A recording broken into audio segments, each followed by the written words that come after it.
Umarangkada na ang unang araw ng Sub-Regional Meeting on Enhancing Cooperation for Arms Trade Treaty, Universalization and Humanitarian Disarmament. Nagpaabot naman ng mensahe rito si Pangulong Ferdinand R. Marcos Jr. May balitang pambansa si Vel Custodio ng PTV. Nagpaabot ng mensahe si Pangulong Ferdinand R. Marcos Jr. para sa unang araw ng Sub-Regional Meeting on Enhancing Cooperation for Firearms Trade Treaty Universalization and Humanitarian Disarmament.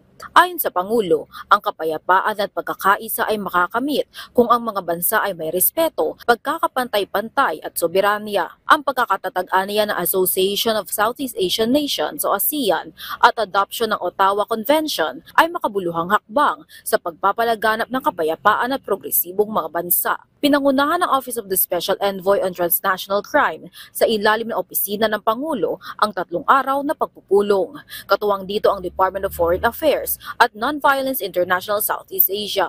Ilan sa mga bansang kalahok dito ay ang gobyerno ng Indonesia, Malaysia, Cambodia at Japan. Kaisa rin ang mga law enforcement agency ng Pilipinas, kabilang ang National Security Council, Department of National Defense at Bureau of Customs.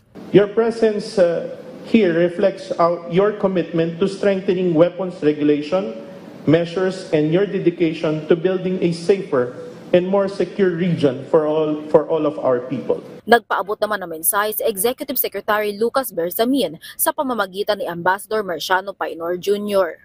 The Arms Trade Treaty stands as a landmark effort to regulate the global arms trade, prevent diversion, and reduce human suffering caused by illicit arms transfers. Pag-uusapan sa mga susunod pang araw ang roadmap para sa regulasyon sa paggamit ng armas para mapalakas ang arm control sa mga bansa.